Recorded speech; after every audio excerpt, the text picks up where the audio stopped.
Bonsoir, c'est le débat de Ça vous regarde en direct comme chaque soir après cette semaine de commémoration. On en a beaucoup parlé sur ce plateau, de souvenirs, de deuil aussi. Bien, le gouvernement a choisi de renforcer les pouvoirs de police pour lutter contre le terrorisme. On va en parler dans quelques instants. Après l'état d'urgence prolongé de 3 mois et le débat houleux autour de la déchéance de nationalité, eh bien c'est un deuxième texte en moins de 6 mois qui va s'intéresser aux questions de renseignement et de terrorisme. Après les attentats de Charlie, de l'Hypercacher, il y a eu bien sûr ce drame terrible du 13 novembre.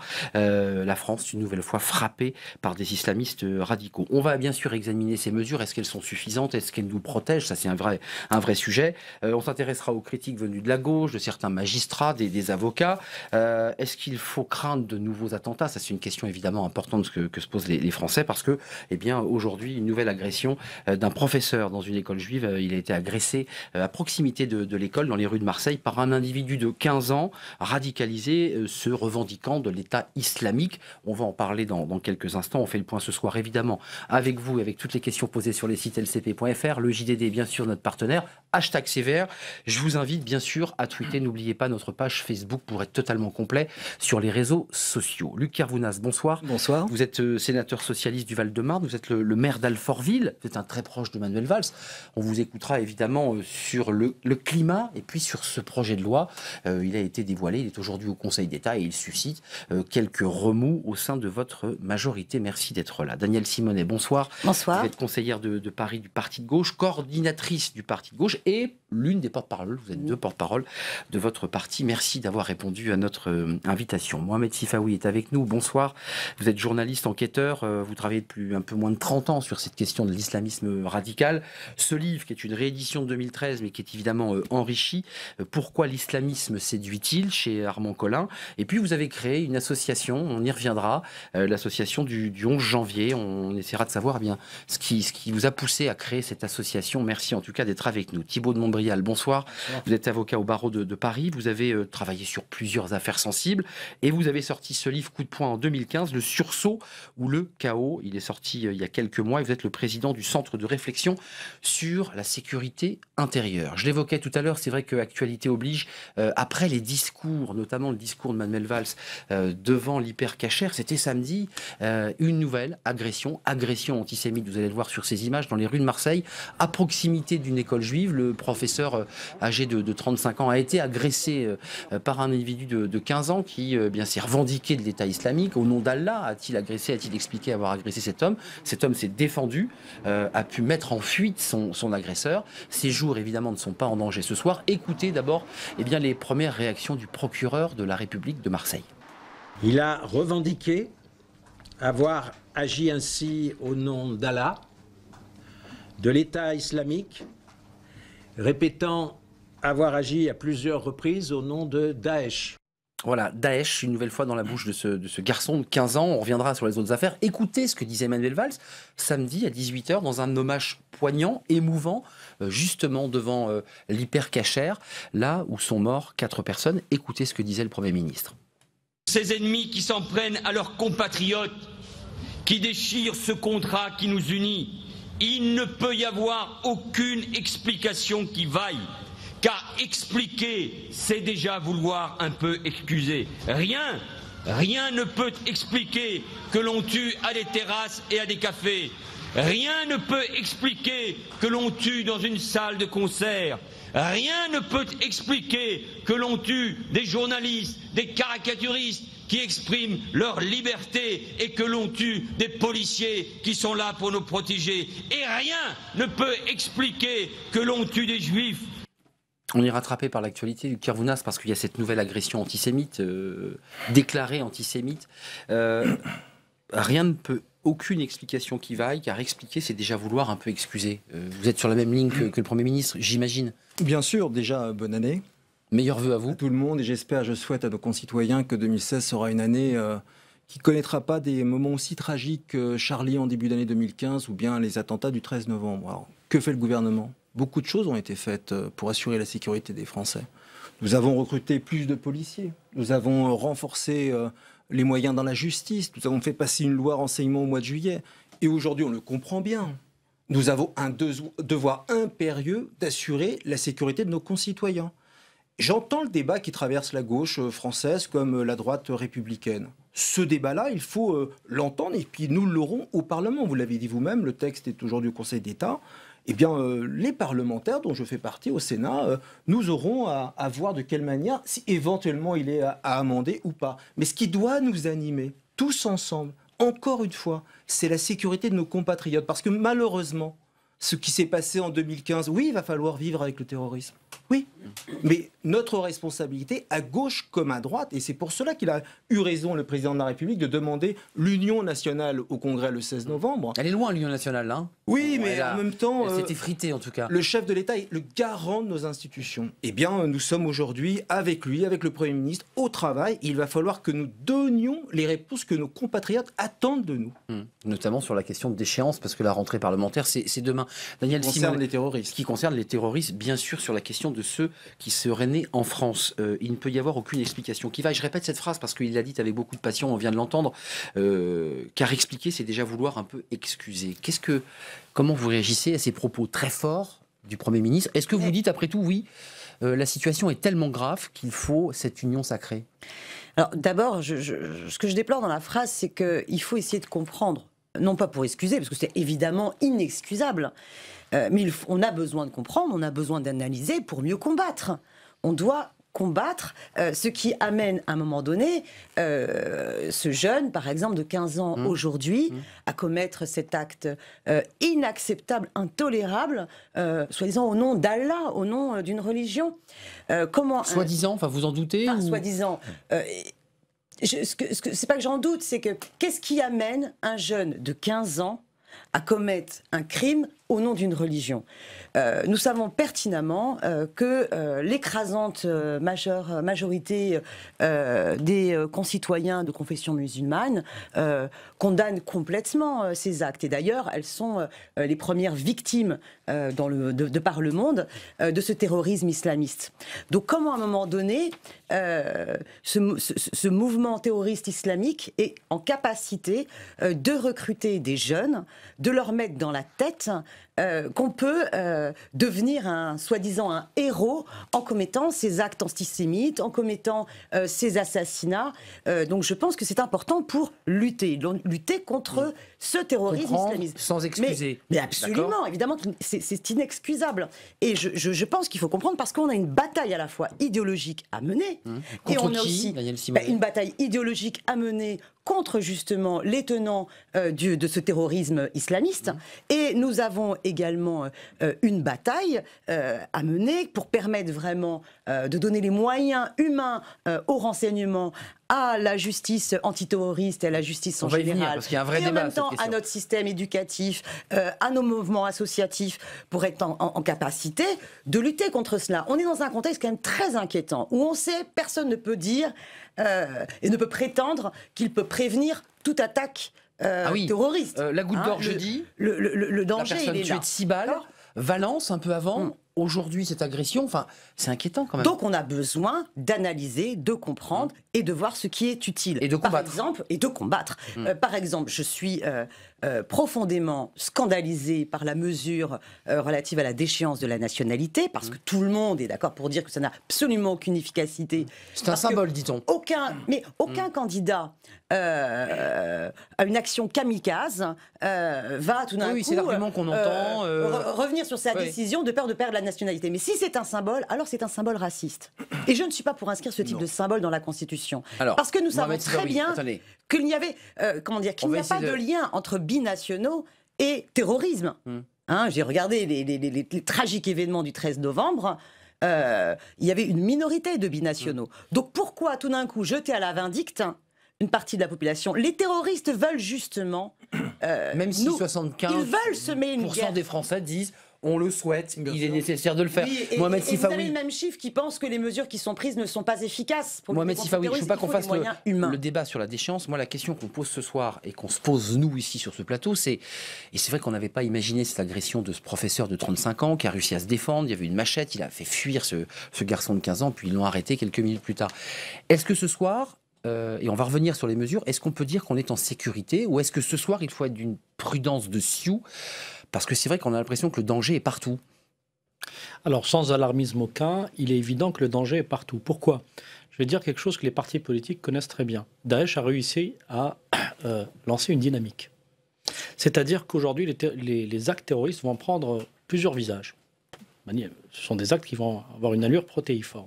D'abord, les actions terroristes classiques préméditées, commanditées par l'organisation mère, Daesh, à partir de Syrie ou d'Irak, et perpétrées en France. Mais ensuite, il faut comprendre ce qu'est une organisation comme Daesh. C'est d'abord un socle de légitimation idéologique et de désignation de cibles. Pourquoi ? Parce qu'il ne faut pas oublier que ces gens-là ont une approche obsessionnelle de ce qu'ils considèrent être un fait religieux, qui leur dicterait d'abord, mais il faut qu'il leur dicterait donc d'attaquer des cibles qui sont ainsi désignées, pour des raisons qui sont ainsi énumérées, et pour, je dirais, une légitimation qui est ainsi donnée. C'est-à-dire que l'acte terroriste n'est pas, dans le cas d'espèce, n'est pas un acte de violence gratuite. Il obéit incontestablement à la fois à une logique et à une idéologie. Alors, il y a l'acte qui est prémédité, les grosses opérations. Les grosses opérations. Ensuite, il y a cette légitimation idéologique qui va faire naître des vocations. Et aussi, dans ce contexte, c'est pour ça que je parle de dynamique, comme un peu ce que font les partis politiques au moment des élections, c'est qu'il y a des vocations qui vont naître, des gens qui vont croire que parce qu'ils se reconnaissent dans un discours, ils pensent pouvoir agir et passer à l'acte avec les moyens rudimentaires. Donc là, c'est incontrôlable, Mohamed Sifaoui. C'est totalement incontrôlable. Moi, je ne donne pas là mon avis. Quand tout le monde se fout. Je donne, à partir de l'exploitation de la littérature, je dirais, islamiste djihadiste, ce que eux préconisent. Qu'est-ce qu'ils disent ? Tout Français est une cible pour vous. 1. Évidemment, il y a des cibles prioritaires, la communauté juive, les forces de l'ordre, les personnalités, je dirais, médiatiques, etc.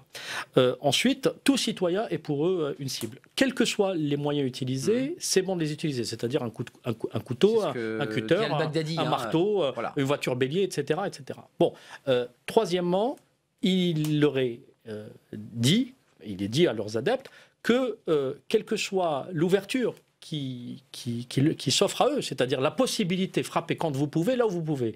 Il n'y a pas, je dirais, chez eux, une demande d'efficacité ou de résultat. C'est faites le plus de bruit pour créer justement et entretenir cette psychose, parce qu'ils savent que, en définitive, nous, les médias, nous sommes leurs alliés inconscients et objectifs, puisque nous allons relayer leurs méfaits. Nous sommes en démocratie, c'est aussi la faiblesse de notre système. Donc, de ce point de vue-là, pour répondre clairement à votre question, oui, ce climat va perdurer. C'est pour ça que je pense qu'il ne s'agit pas, si nous sommes réellement en guerre, de préconiser uniquement et exclusivement la réponse à la fois judiciaire, militaire et policière qui sont nécessaires. Je ne les écarte pas, il ne faut surtout pas les écarter, mais il faut adjoindre à ce genre de guerre toute une série de mesures. Je vous donne un exemple tout simple.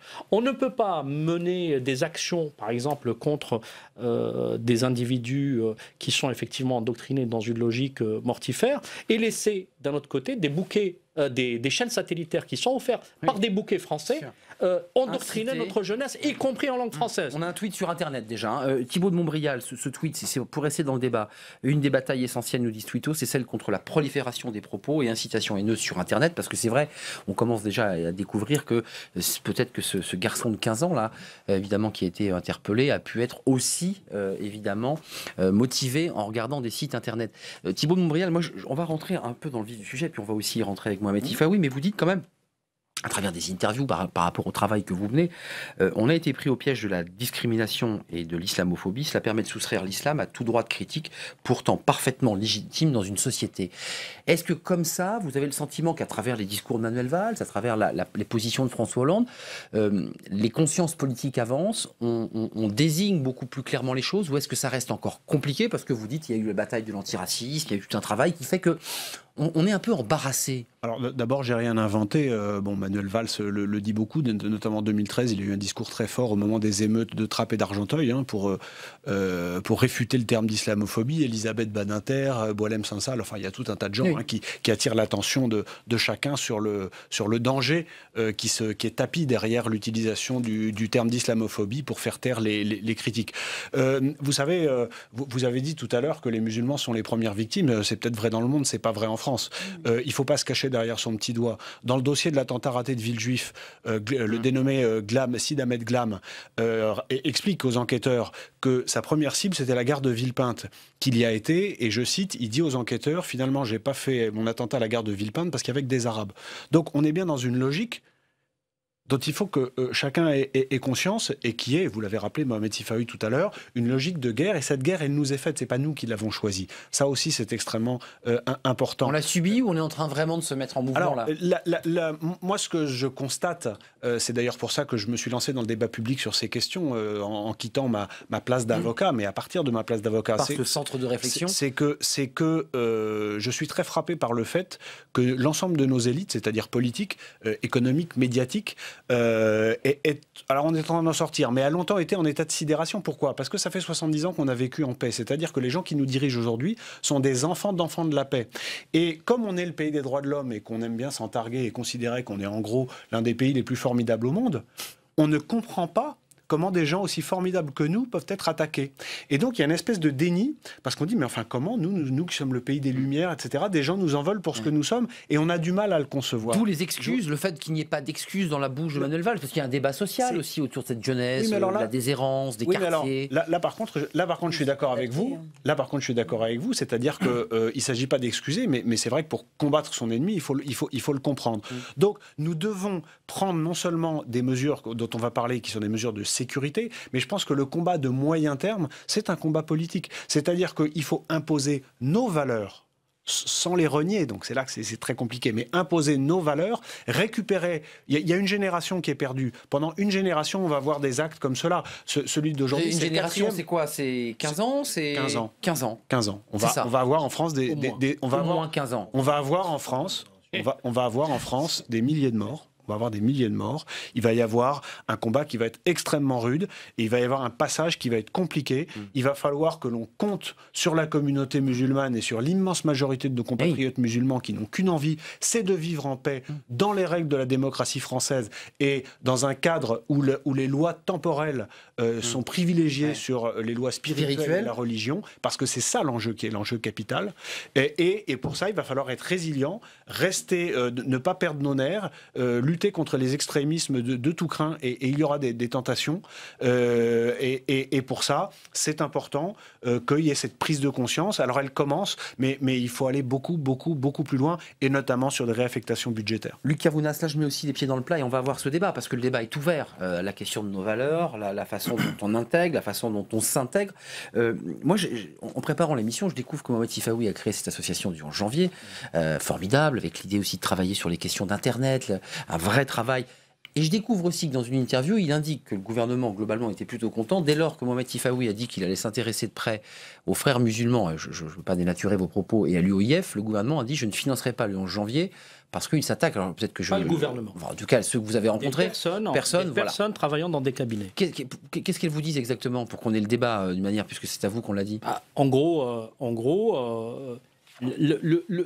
certains technocrates, parce que ce ne sont pas des politiques, ce sont des technocrates, et c'est là où ça pose problème, très souvent dans cette administration, refusent catégoriquement d'engager la guerre idéologique qui est nécessaire contre les tenants de l'islam politique nourricier de ce terrorisme. Et en l'occurrence, l'islam politique... Qui est au cœur du problème, selon vous? Il est au cœur du problème. Qu'on le veuille ou pas, on peut se voiler la face comme on veut. Il est au cœur du problème. Parce que sinon, ça voudrait dire que ce terrorisme est juste de la violence gratuite. Et auquel cas, ce serait de la criminalité pure. C'est plus du terrorisme à connotation politique. Si c'est à connotation politique, c'est au service d'une idéologie. Et l'idéologie qui est le substrat et la matrice de ce terrorisme, c'est l'islamisme. Qu'est-ce que l'islamisme? L'islamisme se décline en deux versions.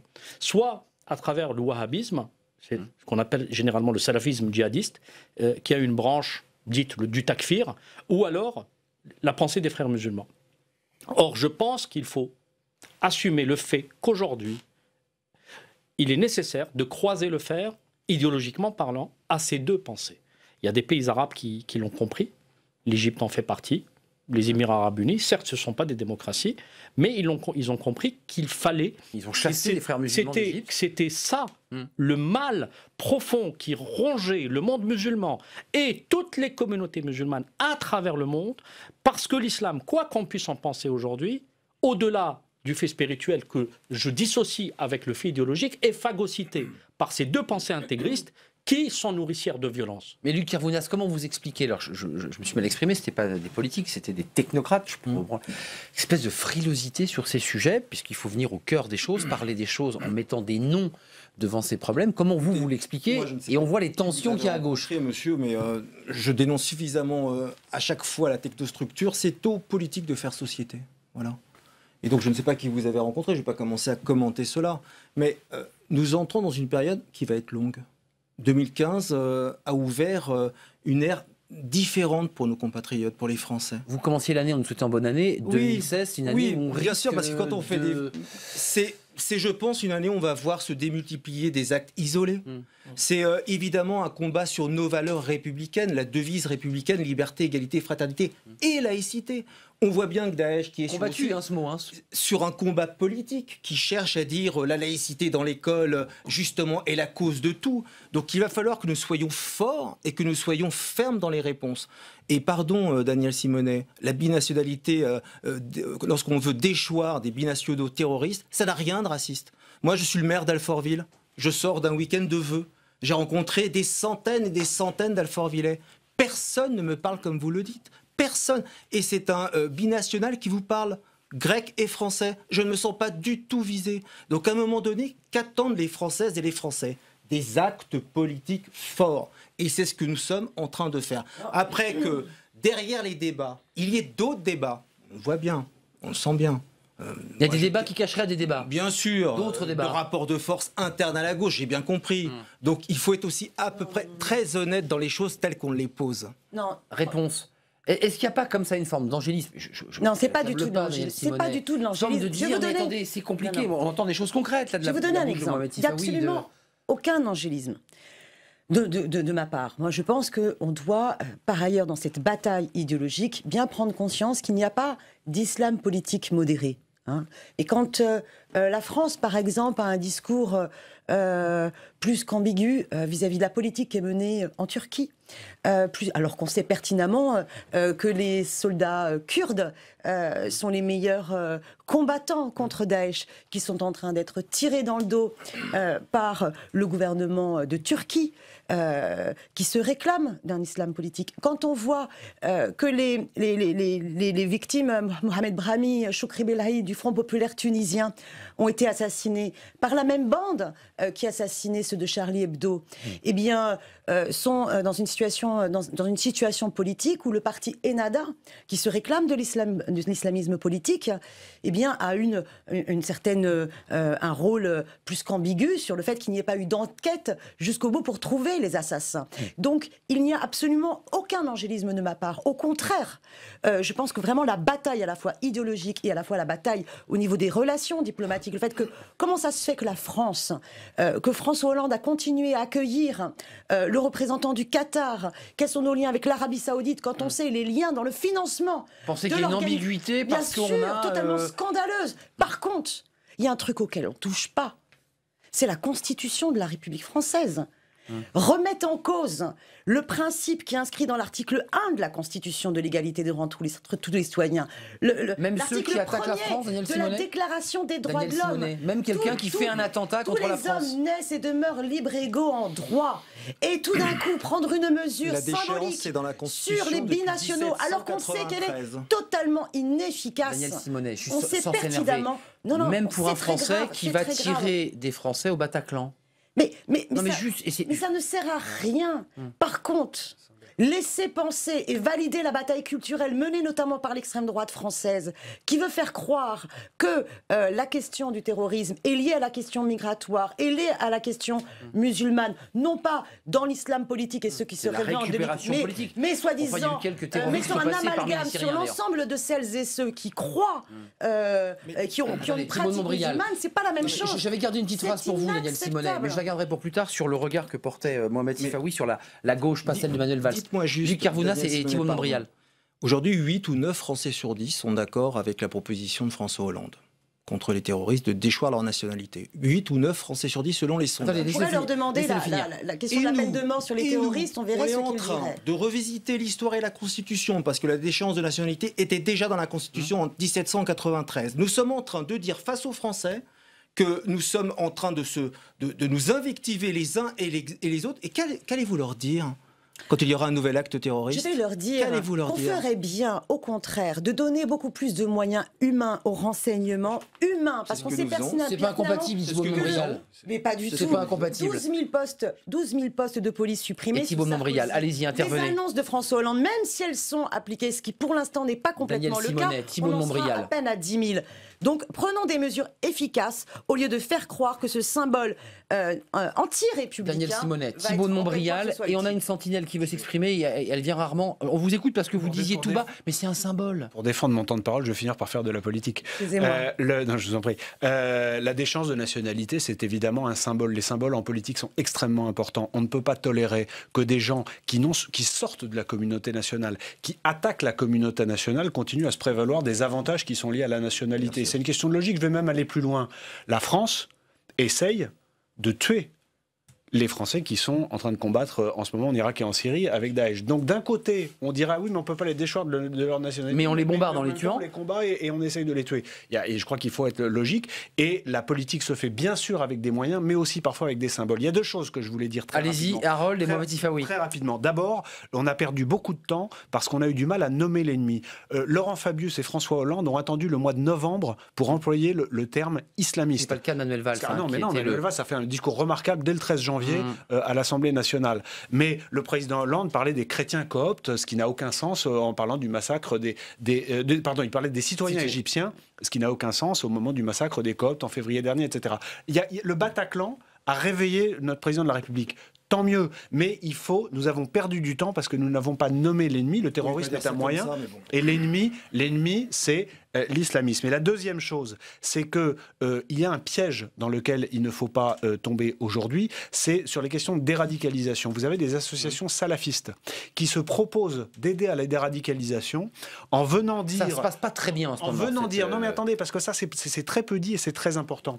En venant dire nous sommes contre la violence, laissez-nous expliquer ce que c'est que le réel islam à ces jeunes gens perdus et nous allons les remettre dans le droit chemin. Il ne faut pas perdre de vue que le terrorisme, c'est une chose, mais au-delà du terrorisme, ce qui menace la République française, ce n'est pas seulement le terrorisme, c'est l'islam radical politique. Et les salafistes qui essayent de jouer sur l'ambiguïté entre violence de paix, et absence de violence pour s'emparer de la question de la déradicalisation, garder finalement le contrôle, nous tendent à un piège redoutable. Vous êtes d'accord avec ça, Mohamed Sifaoui? Les salafistes dits quiétistes, parce qu'il y a eu tout un débat sur le salafisme, c'est eux qui essaieraient finalement de récupérer ces jeunes brebis égarées pour les garder avec eux? Complètement, et pour juste, en un mot, étayer ce qui vient d'être dit, c'est que les pseudo-quiétistes qui n'existent que dans l'esprit de quelques naïfs ou ignorants sont des gens dont les idéologues n'ont jamais banni du corpus salafiste la notion du djihad. En l'occurrence, la nuance, c'est qu'ils disent « nous ne sommes pas prêts pour mener le djihad ».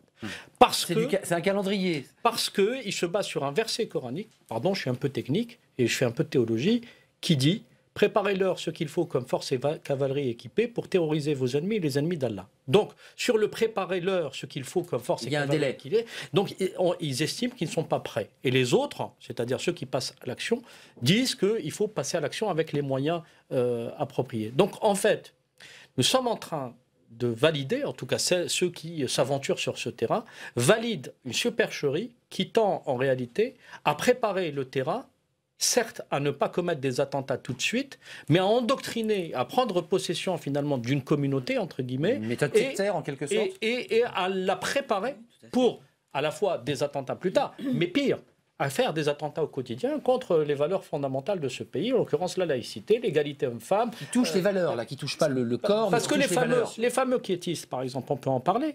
La chose dont ils se distinguent, c'est de déscolariser leurs enfants. C'est de refuser la scolarité de l'école de la République. L'école de la République.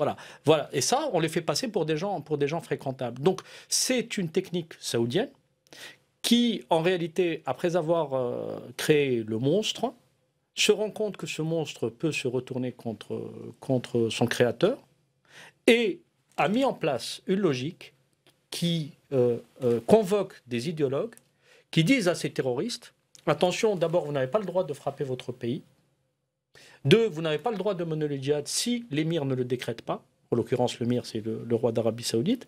Ou alors, lorsque la Oumma, c'est-à-dire la grande communauté musulmane, n'est pas unifiée, sous une seule bannière. Donc, en réalité, ils n'ont jamais, je répète, banni le concept du djihad et de la violence de leur corpus. Donc, toute cette logique de salafistes dits quiétistes est une grande supercherie. Alors, Harold, allez-y Harold, posez votre question, puis j'avais une question à poser à Luc Kervounas. Je voulais aussi vous montrer dans un sujet dans quelques instants les sentinelles, parce qu'il y a aussi un débat sur ces soldats, vous les avez vus, qui patrouillent aujourd'hui comme des militaires avec le casque à la ceinture. Harold, on est ravis de vous retrouver, vous êtes un militant de droite, vous n'arrivez pas masqué, on peut le dire. Vous êtes dans quel état d'esprit par rapport à ce sujet, Harold ? Moi, je pense qu'il faut d'abord, il faut essayer de comprendre pourquoi est-ce qu'un jeune de 15 ans a pu commettre un tel acte aujourd'hui. Je pense que la réponse est d'abord la non-culture. Alors, qu'est-ce qu'il faut faire ? Prendre des vraies mesures, pas des mesurettes qui, comme vous le disiez sur le plateau, n'auront aucun effet de d'échange de nationalité, mais prendre des vraies cultures, à commencer des mesures qui vont s'opérer à l'école, en apprenant d'une part vraiment quelles sont nos valeurs, et puis surtout vraiment apprendre aux jeunes, apprendre le français. Puisque c'est en sachant s'exprimer, en pouvant exprimer des idées, que ces jeunes, par la suite, pourront les exprimer donc dans leurs idées et non pas par la violence. Et puis l'autre point, il est très important pour moi de faire la distinction entre politique et religieux, et toujours avoir en tête que Daesh est d'abord un État politique et non un groupe religieux. Donc arrêtons de tous nous transformer un peu en imams en herbe, mais ayons une réponse politique forte. Bon, bah voilà, Harold, il dit des choses. C'est juste pour prolonger des tweets et ce que nous dit Harold. On a un premier tweet qui nous dit « Certains politiques avec un S d'une certaine gauche sont assez naïfs avec les radicaux islamistes ». Et moi, j'avais noté une petite phrase de Mohamed Sifawi qui dit il y a Valls d'un côté et puis il y a une gauche qui est un peu la plus bête du monde. Je vous cite, il y a les Verts, il y a l'extrême gauche qui ne parviennent pas à se hisser au-delà de la simple accusation. Je peux juste commenter ça. Vous commentez parce que ça, c'est ma phrase. Ça va être votre phrase et ça va faire du débat. Je vois Daniel Simonet qui n'est pas d'accord. Incontestablement, au moins deux gauches, en tout cas sur ce sujet-là. Il y a effectivement la gauche réconciliable, la gauche Manuel Valls, et je peux en témoigner, c'est quelqu'un, avant même d'être Premier ministre, qui est totalement sensibilisé à ce sujet depuis qu'il était maire d'Ivry, incontestablement, et qui est, je dirais, très conscient des enjeux par rapport à la fois et au terrorisme et à l'idéologie islamique. Et ensuite, il y a de manière transversale, dans les différents partis, que ce soit de gauche ou même ailleurs, au centre et à droite, des gens qui sont sensibilisés ou qui sont sensibles à ce sujet parce qu'ils ont travaillé ce sujet. Il y a d'autres, à gauche, qui sont complètement à la ramasse. Et c'est là où on voit une incohérence totale, pardon de le dire comme ça, quand, par exemple... Ça fait sourire le Kervounas, ce que vous dites. Hein. Mais parce qu'il sait que c'est vrai. Quand Manuel Valls, par exemple, de manière très courageuse, et c'était inédit, dit... les musulmans sont chez eux en France, mais la République ne veut ni des frères musulmans, ni des salafistes. C'est quand même un discours qui devrait donner la ligne éditoriale de ce que doit être l'action du gouvernement. En même temps, vous avez le premier secrétaire du Parti socialiste qui va inviter au siège du parti le CCIF, qui est un petit groupuscule d'islamistes proche des frères musulmans, qui tend justement à utiliser... Non, pas le un collectif contre l'islamophobie, qui tend à utiliser cet étendard de l'islamophobie, en fait ce chantage à l'islamophobie pour atrophier le débat et anesthésier. Alors, entrons dans le débat, parce que les politiques sont là. Luc Kervounas, Daniel Simonet, et après on verra un sujet sur les sentinelles qui est un autre. Donc si vous voulez, c'est là où il y a quelque chose qui ne va pas. Il faut harmoniser d'abord la réponse, parce que c'est important qu'un État ait une ligne éditoriale et une stratégie en définitive. Est-ce que vous retirez un mot de cette phrase de Mohamed Sifawi, une certaine gauche ne parvient pas à se hisser au-delà de la simple accusation de terrorisme pour cibler l'aspect idéologique de l'islamisme? Est-ce qu'il y a un problème de fond qui fait que quand on n'arrive pas à diagnostiquer un problème, on a du mal à le régler? Le problème est chez vous, dit Daniel Simonet. Il n'y a pas de difficulté à le poser tel qu'il a été posé. Maintenant, moi, je vais vous dire, il n'y a pas de gauche. Sous la Ve République, l'idée, la théorie de deux gauches qui s'affrontent, je la vois bien. On l'a vu aux dernières élections régionales, dans des architectures faites un peu de la carpe et du lapin. Ça ne fonctionne pas. Moi, je ne vais pas insulter l'avenir. Et je pense que nous avons intérêt à poser les débats, comme nous le faisons ce soir, mais surtout à construire notre avenir commun. Ce qui a permis... Vous n'êtes pas d'accord sur le fond? Oui, mais... Non, mais je comprends votre discours rassembleur. Non mais on n'est pas d'accord encore heureux qu'on ne soit pas d'accord sur tout. Une gauche naïve, nous disent Twittos, assez naïve. Non, cette gauche-là n'est pas du tout naïve, pas du tout. Elle est contestataire, elle est dans l'opposition depuis 2012, on le voit bien, aux politiques menées par François Hollande, Jean-Marc Ayrault hier, Manuel Valls aujourd'hui. Mais pour moi, le fait le plus essentiel, c'est quand les textes arrivent au Parlement, ils sont votés. Le débat que l'on a là sur la déchéance des binationaux, il arrive au Parlement le 3 février, il sera voté. Donc on entend ceux qui parlent fort, ça nourrit les débats. Mais moi je sais très exactement ce qui se passe dans la gauche majoritaire. Oui, vous comptez aussi, il y a un travail de Bien sûr. Vous voulez dire que Mme Simonet va voter? Mais je veux dire son parti va voter. C'est pas pour revenir sur la manifestation qu'il y a eu à Barbès. Mais est-ce que votre parti va voter? Parce que c'est intéressant ce qui vient d'être dit. Daniel Simonet, je veux pas revenir sur la manifestation de Barbès où certains avaient crié mort aux Juifs, mais c'est vrai que sur ce plateau, souvent ça revient. C'est totalement inacceptable. C'est inacceptable. Mais pour moi, au cœur de Paris, la lutte contre l'antisémitisme et la lutte contre toutes les formes de racisme ne peut absolument pas se déconnecter. Et par contre, oui, il y a un besoin de rebatailler pour expliquer ce que c'est que l'enjeu émancipateur incarné par les règles de la laïcité, qui n'a besoin d'avoir aucun adjectif accolé. Qui n'est plus respectée, cette laïcité. Et cette question de la laïcité, écoutez, vous savez, à la mairie de Paris, on me demande de voter sur des délibérations pour financer des crèches confessionnelles Louvavitch, pour payer gratuitement les locaux du CFCM, pour financer des écoles privées catholiques. Donc il y a vraiment une bataille parce que la gauche n'a plus défendu cette question fondamentale de la laïcité. Et oui, c'est un débat qui traverse le Parti socialiste et je peux vous dire qu'il y a plus d'un élu au Conseil de Paris avec lequel je suis en désaccord sur cette conception de la laïcité qu'il me semble nécessaire de défendre, où certains se glissent sur la brèche qu'avait ouvert Nicolas Sarkozy, sur la confusion entre le cultuel et le culturel. Et vous avez également dans l'autre gauche aussi beaucoup de discours d'ambiguïté qui fait qu'on peut... L'autre gauche, c'est le camp Manuel Valls? Non, quand je vous parle dans l'autre gauche, des hommes et des femmes qui pensent que pour lutter contre le racisme anti-musulman qui se développe également dans notre société, il faut utiliser ce mot d'islamophobie que je récuse parce qu'au contraire, je pense qu'il faut être très précis sur l'usage des termes que l'on fait, des mots que l'on fait. Utiliser le terme d'islamophobie nous interdit de facto de critiquer la religion. Or, la bataille laïque de la liberté de penser, de la liberté de conscience, doit nous permettre de pouvoir critiquer toutes les religions. Exactement. Et par contre, de ne jamais accepter, de considérer comme un délit le fait de dénigrer des hommes et des femmes sous prétexte de leur appartenance réelle ou supposée à une religion. Cette distinction est fondamentale. On va regarder un sujet parce que j'ai peur qu'on n'ait pas le temps de le voir, mais on a encore bien sûr plusieurs minutes pour débattre. On a ce tweet qui nous fait le lancement du sujet. Il faut bien avoir conscience que toutes les mesures sécuritaires ne pèseront pas lourd face à des gens endoctrinés et suicidaires, puisque évidemment il y a une série de faits divers de personnes seules, qui ne sont pas les grosses opérations, qui évidemment sèment le trouble. Il y a quand même cette opération Sentinelle, elle dure depuis plusieurs mois. C'est vrai qu'elle est ici même à l'Assemblée contestée par certains élus. Ce sont des soldats d'élite pour certains. Vous allez le voir dans ce sujet, ce reportage. Eh bien, ce reportage de François Goulin, ce sont des légionnaires qui se lèvent très tôt le matin. Ils ont 11 kilos à porter, le barda, comme s'ils partaient en opération à Kidal, mais ils sont au cœur de Paris, sécuriser les écoles et puis ensuite patrouiller dans les rues de Paris. Regardez ce reportage. 7 h du matin, dans une caserne improvisée de Paris. Le café à peine avalé, les légionnaires viennent chercher leur équipement. Rien de très différent d'avec une zone de guerre, fusils d'assaut, pistolets, gilets pare-balles, casques et sacs à dos. Le 1er régiment étranger de cavalerie est prêt pour patrouiller dans la capitale. Arrivez dans le métro comme d'habitude, ok? Par deux, jusqu'à arriver à l'école, c'est bon? Des questions? Allez, on avance derrière moi. La destination de ce groupe, une école maternelle du 1er arrondissement. Les 8 militaires s'engouffrent dans le métro et la surveillance commence. 7h45, arrivée à l'école publique, rue de la Sourdière. Elle fait partie des quelques établissements devant lesquels ces militaires montent la garde. Toi, tu viens avec moi, on va se mettre au bout de la rue.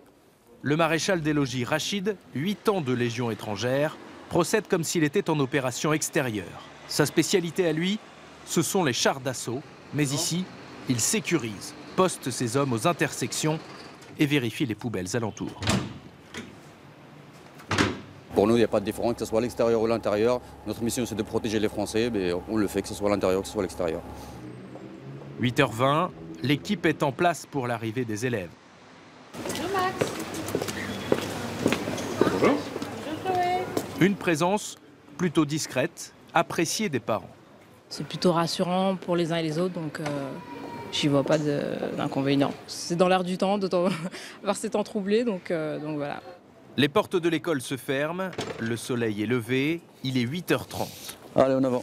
Débute la seconde mission des sentinelles, quadriller le jardin des Tuileries et le Louvre.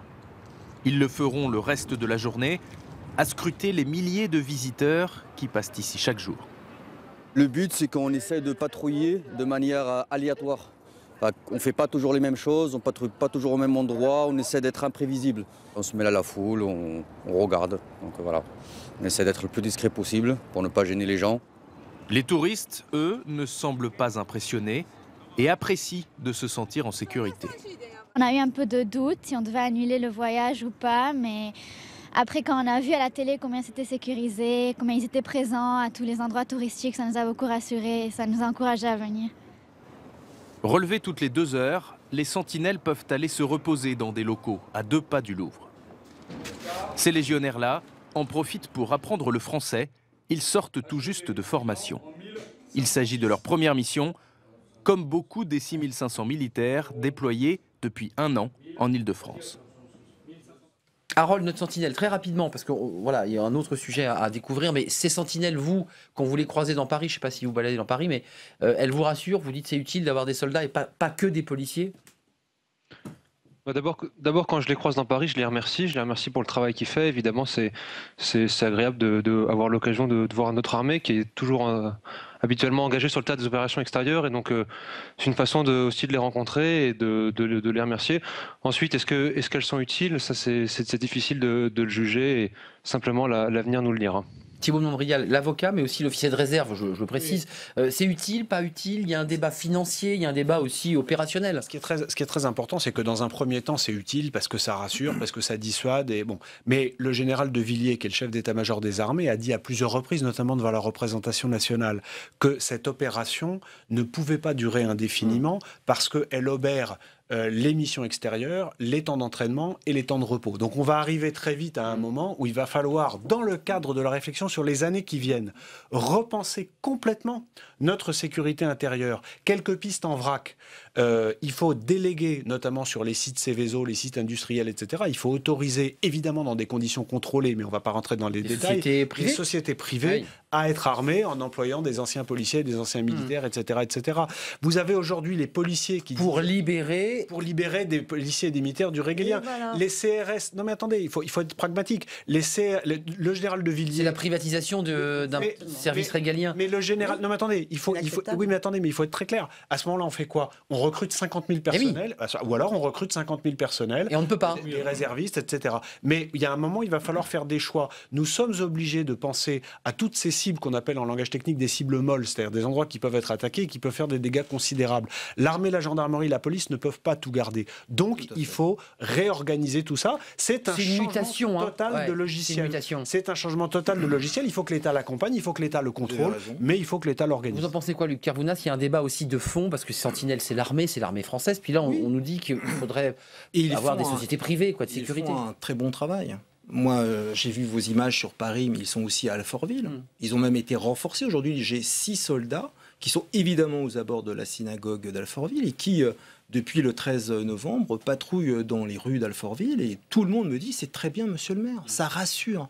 Par contre, il y a un débat à avoir, effectivement, sur le long terme. Comment nous allons faire pour renforcer la sécurité sans pour autant toujours utiliser nos soldats qui sont appelés à être des légionnaires qui partiront en opération extérieure, entre autres. Donc ça, ce débat-là, le Parlement doit le poser. Vous savez, au moment du 13 novembre, comme de Charlie, nous avons eu aux abords, je vais vous donner un exemple concret de ma commune, nous avons eu évidemment un renforcement de la sécurité aux abords de la synagogue, mais pas forcément aux abords de la salle de prière. Alors qu'est-ce que j'ai fait, Daniel Simonet, pour répondre à la commande des Alfortvillais de confession musulmane?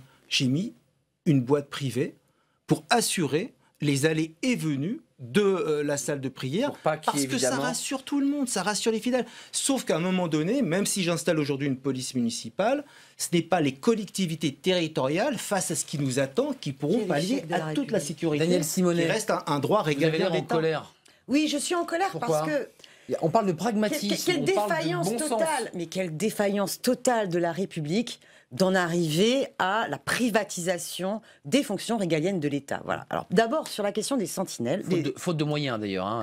Il faut savoir que 7000 soldats, voire même plutôt 11 000 qui sont prépositionnés.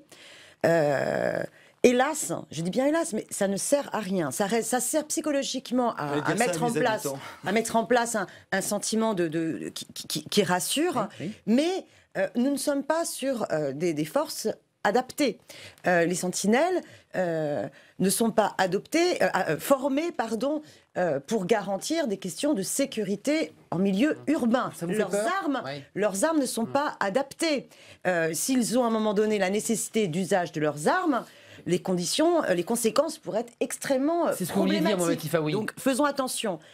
Et deuxième chose, mais arrêtons une bonne fois pour toutes de continuer ces politiques d'austérité qui ont amené Nicolas Sarkozy à supprimer plus de 12 000 postes. Et je suis ravie, en ce point-là, que M. François Hollande ait enfin reconnu le président de la République, qu'il fallait que, avec sa phrase, bien sûr, que le pacte de sécurité devait être au-delà, au-dessus du pacte d'austérité et de stabilité. Et d'ailleurs, je rajouterais aussi le pacte social et aussi le pacte écologique. Mais ça vous a plu, ça, en disant, après tout, mais oui, parce on a besoin d'argent, parce qu'on a besoin de restaurer les moyens d'intervention d'une police républicaine. 1, il faut plus de moyens humains. 2, il faut une formation. Thibault Monbrial parle de pragmatisme. Mais et lui, on n'a pas de moyens. Est-ce que vous croyez sincèrement que de passer par des entreprises privées, d'abord, coûterait moins cher que le service public? Je ne crois pas. Les entreprises privées, c'est les entreprises qui paieraient pour leur protection. Je ne suis pas d'accord avec cela.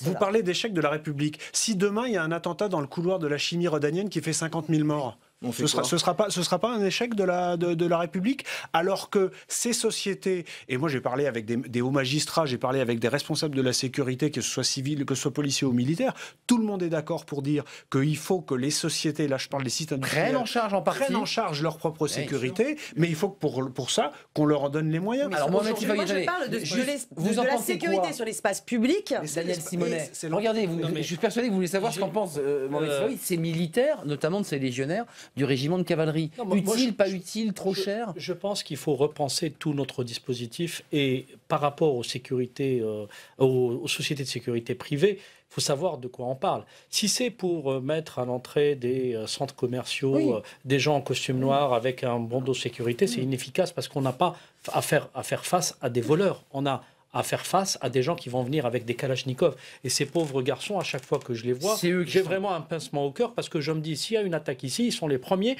en première ligne avec même pas un pistolet à eau. Je veux dire, ils n'ont absolument rien, que leur courage. Donc ça, il faut quand même le dire. À quoi on fait face? On fait face à une situation où des gens, comme on l'a vu, tirent à la kalachnikov, à une arme de guerre, avec l'arme de guerre. Donc je pense que d'abord, des choses très simples. Je m'étonne que depuis janvier dernier, on n'ait pas pensé à doter chaque équipage de chaque voiture de police, comme il se fait aux États-Unis, d'une arme longue, c'est-à-dire d'une arme capable de faire face à une arme de guerre. On l'a vu que, par exemple, les frères Kouachi ont fait reculer. Alors, au-delà de côté désastreux de l'image que ça peut provoquer, on pu faire reculer les voitures de police. Pourquoi? Parce qu'on ne peut pas tirer avec un petit 9 mm face à deux armes de guerre, en l'occurrence la puissance de feu est déséquilibrée. Donc, doter chaque équipage d'une arme longue.